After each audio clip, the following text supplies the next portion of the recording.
Hello everybody, it's time for another episode of the Nag Show. Okay, there we go. Putting Nag in place. Actually, this is going to be a test video because I got a replacement for my old camera. It had some problems with it, like that furry pot. But anyway, and it kept shutting off after 10 minutes. So I want to see how long this one's going to go. So hopefully this will be over 10 minutes. So just to let you know, it's going to be a long one. And I figured what I would do with this time would, I'm going to do a quick update on the projects I've been working on, but really I've been actually kind of a bad boy. I haven't really been stitching so much lately because, I've been painting a lot of the Warhammer stuff. I've been, painting and talking with my cousin and brothers and stuff online and, doing stuff like that. And also the big thing I've been doing is, I remember I told you about that software that I got that makes the patterns for cross stitching. So that's been really a learning in progress type thing, and I've really started to come through for it. And I'll show you that. So let's get in with the updates real quick. This is the fairy that everybody knows so well. I've done a little bit extra up in here. Got some of the darker colors coming in. Finished off this area here. Got the holes that were in here fixed up. I'm thinking about doing the hair here soon, but like I said, I really haven't been working on this too much, which is too bad because I'm gonna have to get back into that. Now, one of the things that I've been working on is, let me show you this new software that I have. Here we go. Now the software is called Pattern Maker for Cross Stitch. And I'll show you one of the big ones that I've been working on. This is, let me put it down to where we can see it easier. Okay, that's the pattern that I got this picture online and I put it in, and this is, I've had to tear it out like 3 times. I mean, just redo it, start all over again, import the picture and then do it, because it's been a learning process as I've gone along. And so I think I'm really starting to come together with it, so I'm looking forward to getting this finished and stuff. And so one of the problems that I've noticed that with this software is, it's not as sharp as the eye, so it kind of, meshes these colors together, which looks kind of dull when you put it up on here. So I've been going in and changing it, adjusting the colors, and doing things that I've wanted to do.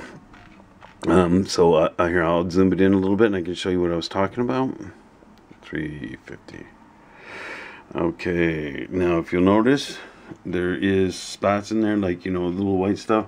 So I mean, that's what it comes out as. So each one of these is actually a stitch, and they give different color definitions for this. But so what I've been doing is I've been going through and I just choose a color that I'm working on, and okay, then you can click on the right mouse and that will open it up, or you can hold it down, kind of do a paint thing, but you got to be careful that you don't go over some of the other lines. And now some of these lines here aren't really defined that well, so you got to go in with your bar down here, and you got to adjust it to let me see if you can't fix those lines and give it the more definition that you're going to need. So that's it's been an interesting time learning how to do all this stuff. So been kind of fun thing to do. But one thing I was really pleased about this program is, back up to 50.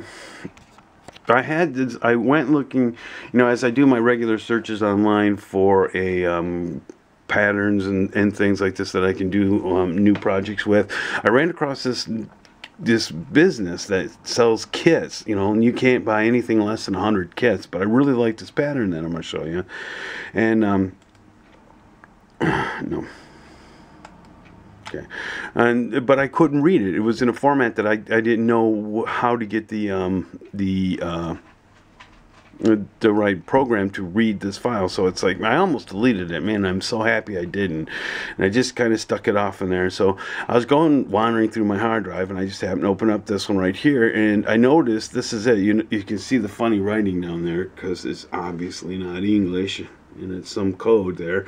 So I didn't know what it was. I couldn't open it up, couldn't see it. Then I noticed that little PM right there, which is my Pattern Maker software, and I was like, did it really? And so I opened it up, and there it is. It's unbelievable. So actually, I got this for free because, you know, I kept talking to the guy that was in China that had created the design and was selling it. But he, like I said, he was selling these in lines of kits, so of like less than 100. So after several communiques back and forth, I wanted to buy just the PDF for it, which is like this right here. And, you know, eventually he actually just said, you know what, just keep it, you know, here it is, I'll send it to you, you can have it for free.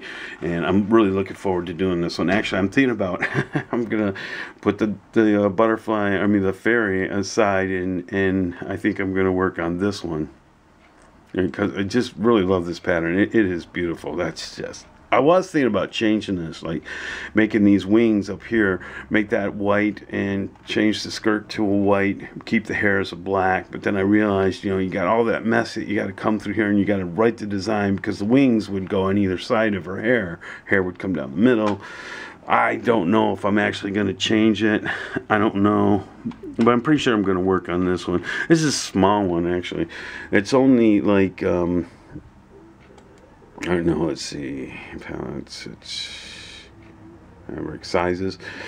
It is 208 by 323, and by my standards, that's pretty small. Well, I've done the small ones before, but and none like this. I mean, this would be, I think, you know, for my own personal stuff, that would be the smallest I'm going to go to. So looking forward to that one. I'll probably start. I know it's sort of a little bit more adult theme, and I do believe there's at least one child that is on my as one of my subscribers, so I don't want to offend anybody, so I may not do updates on that one. You guys can let me know if you want to see updates, and maybe I'll post it on, because actually YouTube gave me this Google Plus account, and I thought it had switched it over, but it didn't. So I now have a second account there, and I use that one often. So I think that if anybody wants to see the updates for that one, and I'm pretty sure I'm going to start it probably at the beginning of the month. I'm going to go down and buy the supplies that I need and start working on that one. So I'm looking forward to it. Now, one of the other things that I wanted to check on my camera is see how good of a detail that I can get. I'm going to try to zoom in. Now, this is some of the Warhammer stuff that I've been working on. So I'm going to try different things here to see if I can get a good look at what I've done. Maybe if I turned on the light. Adjust for it. So let's see if I can zoom in. Fix. Now, these are all hand painted by me, believe it or not. And just to give you an idea, this is my finger next to the pieces that I painted. Here are some of the other ones that I've been doing. Let's see if I can. And this is for the game Warhammer 40K. And that. And oops, I was going to put it to the side again. That's my commander. See if I can get some detail in there. Move it so that the light's shining on it. Let's see. You know, I'm sorry if this is all boring and stuff, but like I said, I wanted to see. I'm at, I think, 8 minutes now. Here's some of my other pieces. This is like the original ones that I've done. And this is the new guy. He's got his magnets on, so that's kind of cool. So I've been putting on, so I can change up the setups. Like you can see, he's got that backpack with the points on it. You know, I've got other backpacks here that don't. So that depends upon what this unit can do. If it's got the big lines on the end, then that means it's a interceptor, so it can jump way ahead. Now these magnets on the side, I've drilled holes and put magnets on both corresponding ones, so I could click this on, and that's his shoulder, or that's the arm for that, you know, whatever I want to do with it. So, oops, I'm sorry, I drifted off. So let me see if I can fix them. See, there he is without an arm. Magnet puts it on. Or so if I want to, you know, add something else. I haven't got my stuff out, so I'm not prepared. These are a bunch of the other ones that I've painted that are pretty much completed. So that's that. You know, it's just some stuff I've been doing there. And those other sprues that, you know, the models come off of. So this model right here is roughly, now this